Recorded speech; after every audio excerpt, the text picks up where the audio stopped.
आइए अपनी इडियम्स और फ्रेजेस की सीरीज़ को आगे बढ़ाते हैं और देखते हैं एक बहुत ही कॉमन इडियम को। बहुत कॉमन है, बहुत इम्पॉर्टेंट है और बहुत ज़्यादा इस्तेमाल किया जाता है।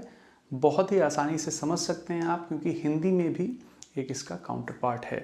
मतलब ऐसा ही हम एक मुहावरा हिंदी में भी इस्तेमाल करते हैं। आइए देखते हैं, कोशिश करिए गेस करने की हिंदी का वो कौन सा मुहावरा है जो इसकी तरह इस्तेमाल किया जाता है। आइए देखते हैं।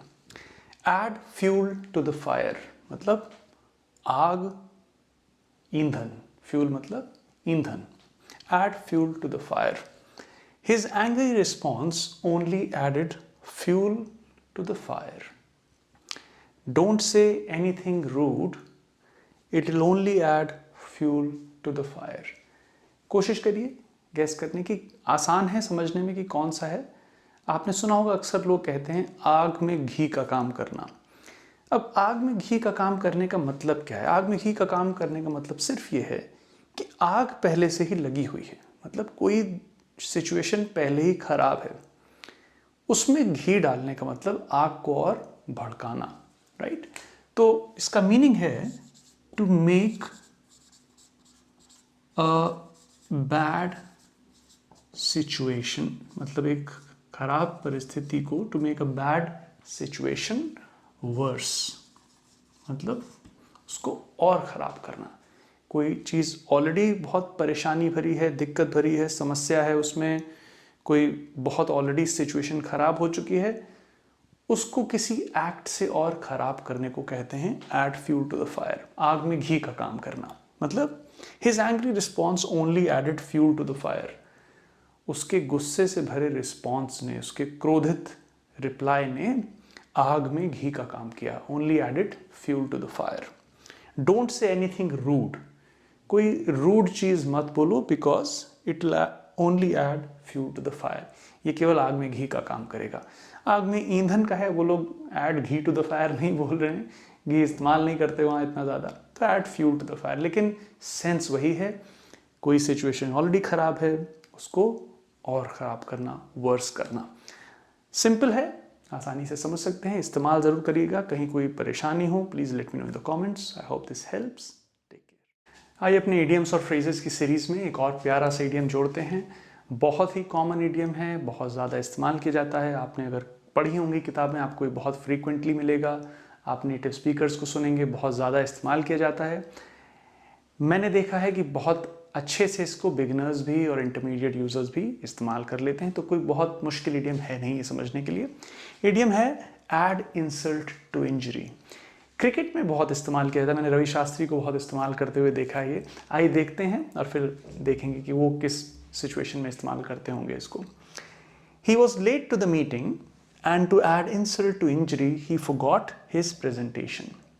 तो बहुत ही आसानी से इसको समझ सकते हैं अगर आप सेंटेंस को समझने की कोशिश करें।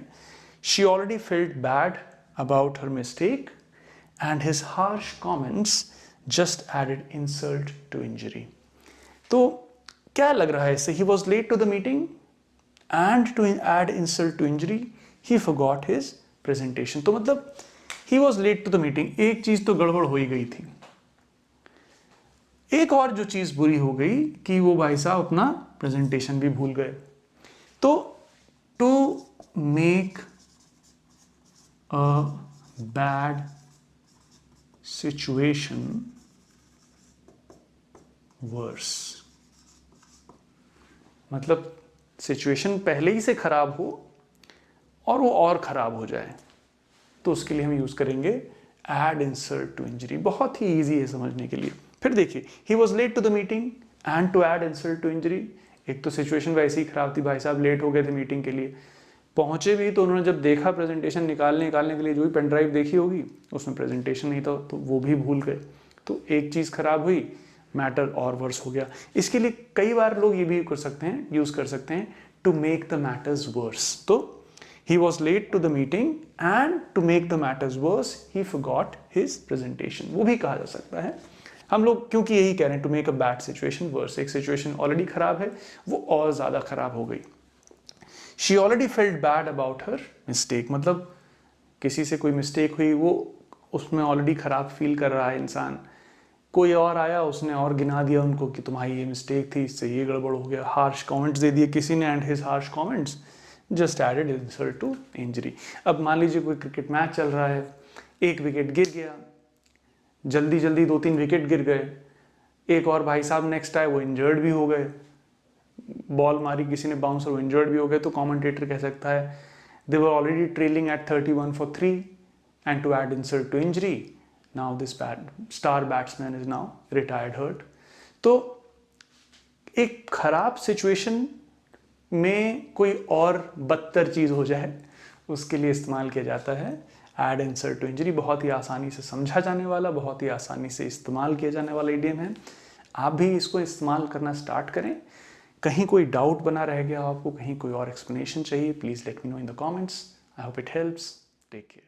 आइए अपनी इडियम्स और फ्रेजेस की सीरीज में एक बहुत ही छोटा, सिंपल येट बहुत ही कॉमन और इम्पॉर्टेंट इडियम जोड़ते हैं। यह है ऑल ईयर्स, मतलब सारे कान। अब जैसा कि आप जानते हैं इडियम्स फ्रेजेस में अक्सर ये होता है कि जो लिटरल सेंस निकलता है वो उसका एक्चुअल मीनिंग होता नहीं है, बट आप इसको बहुत आसानी से समझ सकते हैं अगर सेंटेंसेस को देखें। Will try to know the meaning of this. Tell me what happened, I am all ears. I am all ears मतलब मैं पूरा कान बन चुका हूं। Imagine this. When he started explaining, everyone was all ears। तो आप सोच के देखिए कि अगर एक पूरा इंसान ये कह रहा है कि मुझे एक कान समान मानो, तो इसका मतलब क्या है? I am all ears meaning simple है, to be eager, to hear something और लिसन अटेंटिवली। ये इसका मतलब है किसी चीज को बहुत ध्यान से सुनना, या किसी चीज को बहुत ही ईगरनेस से, बहुत ही जिज्ञासा से सुनना, बहुत ही होप में कि कुछ बहुत ही अर्जेंट चीज आ रही है, बहुत ही जिज्ञासा से सुनना, किसी बहुत ईगरली किसी चीज को सुनना और बहुत अटेंटिवली सुनना। तो tell me what happened, I am all ears मतलब बताओ मुझे क्या है, मैं बहुत ही ध्यान से सुनूंगा। I am eager to hear what you are trying to tell me. When he started explaining, everyone was all ears। जब उसने इस चीज को एक्सप्लेन करना स्टार्ट किया, when he started explaining, everyone was all ears मतलब सब लोग बहुत ही ध्यान से सुन रहे थे। तो all ears इस्तेमाल करिए, बहुत ही सिंपल है इस्तेमाल करना और बहुत ही मज़ा आता है, बहुत ही कॉमन है। तो कोई फ्रेंड आए आपसे कोई कहने की यार एक बात है सुनोगे, tell me I am all ears. बहुत ही सिंपल तरीके से, बहुत ही कैजुअल, एक इनफॉर्मल सा बट बहुत ही कॉमनली यूज इडियम है। कहीं एक्सप्लेनेशन में कोई कमी रह गई हो, आपको समझ नहीं आया हो, please let me know in the comments. I will be very happy to explain you there. I hope it helps. Take care.